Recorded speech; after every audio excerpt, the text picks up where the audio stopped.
Hi, my name is Dr. John Douillard, and today I want to talk about what Ayurveda described as the cause of epidemics thousands of years ago. In one of the ancient Ayurvedic texts called Charaka Samhita, written about 2200 years ago, they actually described epidemics. And it was a discourse between an Ayurvedic teacher called Atreya, and he was teaching one of his students, Agnivesa. And it was this whole discourse that went on about what epidemics are and where they come from and how to avoid them. And it was such a parallel to what we seem to be experiencing today in our culture that I just felt compelled to write about it and quote some of these ancient Vedic textbooks and just put it out there as kind of food for thought, really. And one of the belief systems that they had back then was that our thoughts, and they called them sattvic thoughts, pure thoughts, being pure of heart and mind, if you were and had high integrity, that would create an impact on the environment, an impact in nature. And if you had impure thoughts and lack of integrity, it would have a disrupting effect on the very delicate and subtle cycles of nature. This was something that was believed way back then, and it's a fundamental part of Ayurveda that, and I'm a big believer of the fact that what Ayurveda says is that the most subtle things in our world are the most powerful. Ayurveda, they described the microbiome thousands of years ago. They called it krimi, they called it invisible bacteria or invisible microbes. They discussed these things that they couldn't see. So they were way ahead of the curve in terms of understanding how impressions on an emotional level can have an impact on a physical level. We now have science that shows that biophotons, which are photons, vibrational particles of light, are carried in our body as informational particles from one place to another, from one person to another. We have science to back up that sattvic, pure, giving, loving, kind thinking can have a powerful effect on not only us, but our environment. So it's really interesting science. And this description of pandemics or epidemics really is an example of their understanding of that newly emerging science. So here we go. So when the Atreya teacher was asked about epidemics, he said basically, and remember this was written 2,200 years ago, the Vedic texts were written in a poetic form, like with rhythm and meters. And because they were actually passed down for thousands of years prior to the first written word. So this knowledge was passed down as in verses and hymns for thousands of years. In fact, Ayurvedic doctors to this day are oftentimes asked to memorize the entire text of the one I'm going to read from you, which has 8,400 metrical verses.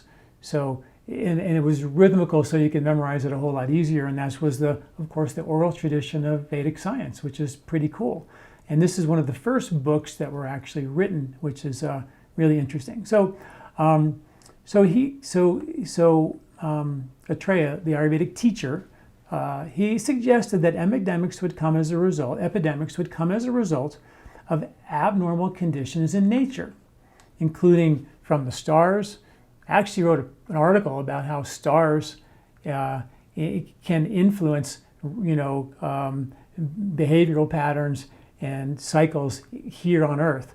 Not just the moon, but Saturn and Jupiter have a powerful impact on us. So there's something to be said about that. Stars, planets, moon, sun, air, fire, all would derange, they'd all be out of balance and derange the environment and the seasons. Herbs, they said, would lose their nutritional value and potency, and disease and epidemic would ensue.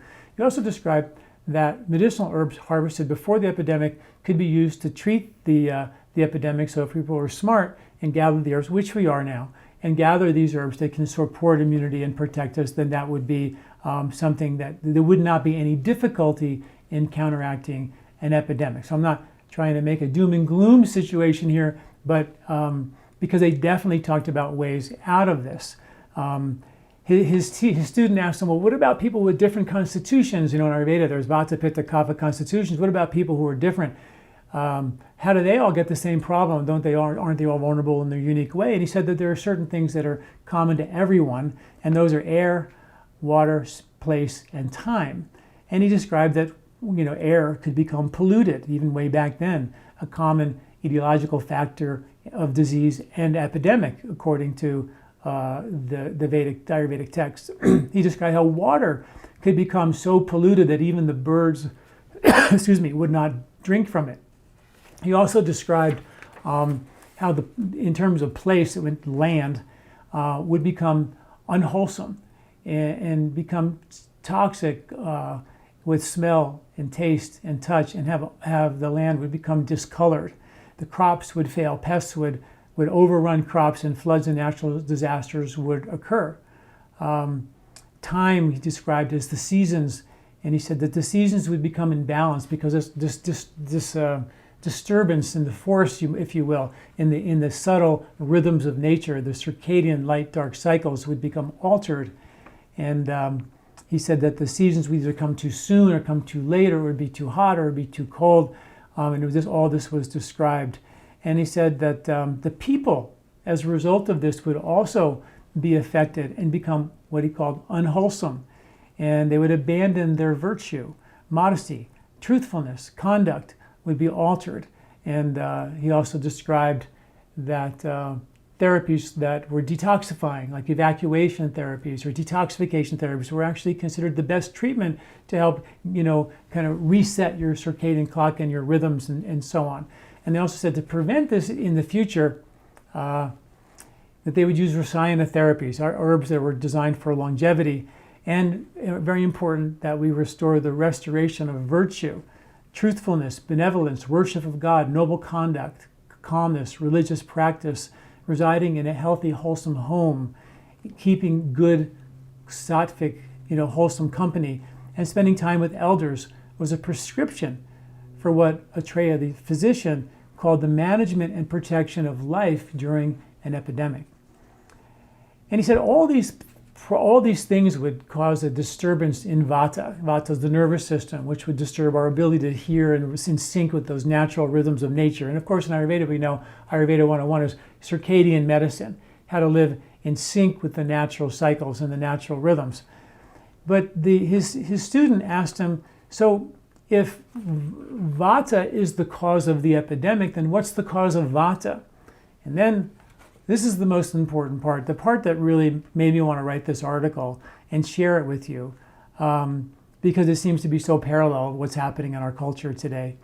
And remember, this was written 2,200 years ago, which is quite amazing. So the root cause of derangement of Vata, and therefore epidemic, is unrighteousness.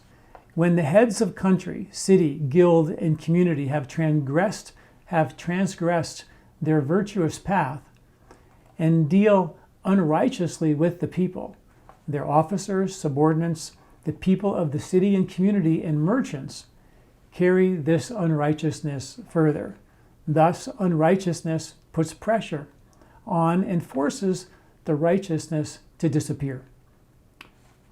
Then the people with righteousness have disappeared, are even abandoned by the gods. Consequently, when righteousness has disappeared, unrighteousness has the upper hand, and the gods have deserted the place. The seasons get affected because of this. It does not rain on time or at all.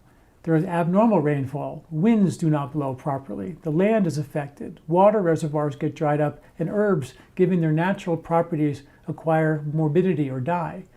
Then epidemics break out due to polluted contacts and things you eat, edibles, suggesting that, once again, that our immoral, unrighteous behavior will have an impact over time on the environment, on nature, on the rhythms of nature, and disturb the winds, the air, the land, and crops won't grow, and then bacteria, things can proliferate, and diseases can ensue. It's clearly not what happened here in our situation. But he continues and says, likewise, unrighteousness is also the cause of destruction of community, by weapons. Those who have excessively increased greed, anger, attachment, and conceit, disregarding the weak, attack each other.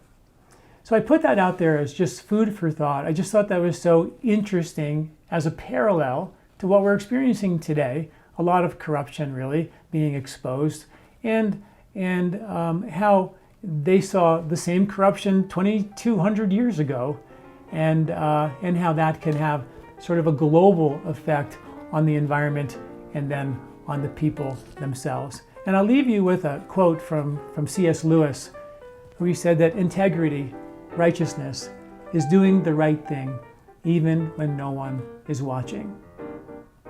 Food for thought. Thanks for listening. I'm Dr. John Douillard. Do you like this video? Don't forget to subscribe and share.